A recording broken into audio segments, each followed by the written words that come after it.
PM candidate ಅಂತ ಹೇಳಿ India ಒಕ್ಕೂಟದವರು Kharge ಅವರು ಇದ್ರ ಬಗ್ಗೆ ತಮ್ಮ ನೋಡ್ರಿ ಅವ್ರಿಗೆ ಏನು ಅವ್ರ ಪಕ್ಷಕ್ಕೆ ಬಿಟ್ಟಿದ್ದು ನಾವು ಖರ್ಗೆ ಅವ್ರ ಬಗ್ಗೆ ಯಾಕೆ ನಾವೇ ಕೆಟ್ಟ ಮಾತಾಡೋಣ ಒಳ್ಳೆಯದಾಗಲಿ. ಅವಾಗ ಅದು ಕಾಂಗ್ರೆಸ್ಸಿನ ಒಂದು ಸುವರ್ಣ ಯುಗ ಇದ್ದಾಗ ಮಾಡಬೇಕಾಗಿತ್ತು, ಒಳ್ಳೆ ಕಾಲಿದ್ದಾಗ ಅವ್ರನ್ನ ಪ್ರಧಾನಮಂತ್ರಿ ಅಭ್ಯರ್ಥಿ. ಈಗ ಬರುವುದೇ ಇಲ್ಲ ಗ್ಯಾರಂಟಿ ಇದ್ದು ಮಾಡ್ಲಕತ್ತಾರ. ಅವ್ರನ್ನ ಸುಮ್ಮನೆ ದಲಿತರಲ್ಲಿ ತಪ್ಪು ಕಲ್ಪನೆ ಮಾಡ್ಲಕತ್ತಾರ.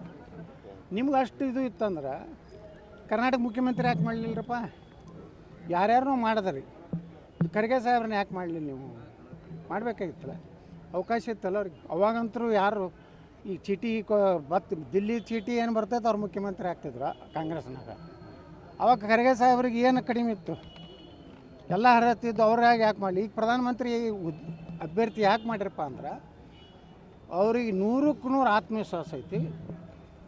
ಭಾರತದಲ್ಲಿ 2024 ಮತ್ತು ನರೇಂದ್ರ ಮೋದಿಯವರು ಬರೋರು. ಸುಮ್ಮನೆ ಪಾಪ ದಲಿತರಿಗೆ ತಪ್ಪು ಹಾದಿ ಹೇಳಿಲ್ಲ. ದಲಿತರಿಗೆ ಮಾಡೋದಷ್ಟು ನಮ್ಮ BJP ಕೆಲಸ ಯಾರೂ ಮಾಡಿಲ್ಲ. ಅಂಬೇಡ್ಕರ್ ಅವರ 5 ಪಂಚತೀರ್ಥಗಳನ್ನು ಮಾಡಿದವರೇ ನರೇಂದ್ರ ಮೋದಿಯವರು.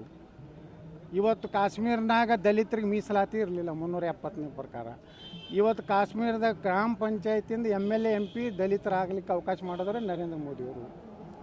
ದಲಿತರಿಗೆ BJPನಿಂದ ಏನು ಪ್ರಮೋಷನ್ದಲ್ಲಿ ಕೊಟ್ಟಿವಿ. ಮಾನ್ಯ ಬಸವರಾಜ ಬೊಮ್ಮಾಯಿ ಅವರು ಎಲ್ಲ SC ST ಮೀಸಲಾತಿ ಪ್ರಮಾಣ ಹೆಚ್ಚು ಮಾಡಿದ್ರು. ನಾವು ದಲಿತರಿಗೆ ಏನೇನೇ ಮಾಡೀವಿ? ಭಾರತ ರತ್ನ ಕೊಟ್ಟವ್ರು ಯಾರು? ಬಾಬಾ ಸಾಹೇಬ್ ಅಂಬೇಡ್ಕರ್ ಅವ್ರಿಗೆ ಭಾರತ ರತ್ನ ಕೊಟ್ಟರು ಯಾರು? ಅದು ನಮ್ಮ ಸಪೋರ್ಟ್ ಇದ್ದಂಥ ವಾಜಪೇಯಿಯವರು ಅದ್ವಾನಿಯವರು ಮಂತ್ರಿಗಳಿದ್ದಂಥ ಸರ್ಕಾರವೇ. ಹೀಗಾಗಿ ಸುಮ್ಮನೆ ನಾವು ಮಲ್ಲಿಕಾರ್ಜುನ ಖರ್ಗೆ ಅವ್ರ ಪಾಪ ನಮ್ಗೆ ಗೌರವ ಐತಿ. ಆದ್ರೆ ಈಗ ಕಾಲಿಲ್ಲ, ಈಗ ಪ್ರಧಾನಮಂತ್ರಿ ಆಗುವಂಥ ಕಾಲಿಲ್ಲ. ಹಿಂದಿತ್ತಂದ್ರೆ ಆಗ್ತಿತ್ತು. ಇನ್ನಂತರೂ ಪಾಪ ನರೇಂದ್ರ ಮೋದಿಯವರು ಬರೋರೆ, ಖರ್ಗೆ ಅವರು ವಿರೋಧ ಪಕ್ಷ ನಾಯಕರು ಆಗವ್ರೆ. ನಾ 10 ವರ್ಷ ಮಾಡಿ ಬಂದಿನಲ್ರಿ. ಮತ್ತೆ ಅಲ್ಲಿ ಹೋಗಿ ನಾ ದಿಲ್ಲಿ ಎಲ್ಲ ನೋಡಿ ಅಡ್ಡಾಡಿ ಎಲ್ಲ ಅಲ್ಲೇನು ರಾಜಕೀಯ ನನಗೆ 10 ವರ್ಷ ನೋಡೀನಿ. ಈಗ ನಾನು ಇನ್ನು ನಂದು ನಮ್ಮ ಪಕ್ಷದ ಇದ್ರ ಪ್ರಕಾರ 75 ವರ್ಷಕ್ಕೆ ರಿಟೈರ್ಮೆಂಟ್ ಆಗ್ಬೇಕಾ. ಈಗ 60 ಇನ್ನು 15 ವರ್ಷ ನಂದು ಉಳ್ದದ. ಕಡೆಗೆ ನಾ ಬಿಜಾಪುರನಾಗೇ ನನ್ನ ಕರ್ಮಭೂಮಿ. ನನಗೆ 0ದಿಂದ ನನ್ನ ಈ ಸ್ಥಾನಕ್ಕೆ ತಂದವರು ಬಿಜಾಪುರ ಜಿಲ್ಲಾ ಜನ. ನಾನು ಪಕ್ಷೇತರ MLC ನಿಂತರೂ ನಮ್ಮ ಬಿಜಾಪುರ ಬಾಗಲಕೋಟೆ ಜನ ನನಗೆ ಕೈ ಬಿಡಲಿಲ್ಲ. ಕರ್ನಾಟಕದ ಹೈಯೆಸ್ಟ್ದಿಂದ ನನ್ನ ಒಬ್ಬ ವಿಧಾನ ಪರಿಷತ್ ಮಾಡಿ ಮತ್ತು ಪುನರ್ಜನ್ಮ ಕೊಟ್ಟರು. ನಾ ಬಂದು ಬೀದರ್ಗೆ ನಿಂದಿರ್ತೀನಿ, ಬಾಗಲಕೋಟೆ ಅದಕ್ಕೆ ಕೆಲಸ ಇಲ್ಲ ನನಗೆ. ಅಲ್ಲಿ ಬಾಗಲಕೋಟೆನಾಗ ರಗಡ್ ಅಲ್ಲಿ ಈ ಸಿಟ್ಟಿಂಗ್ MP ಅದಾರ, ಅಲ್ಲಿ ಸಾಕಷ್ಟು ಕಾರ್ಯಕರ್ತರು ಅದಾರ.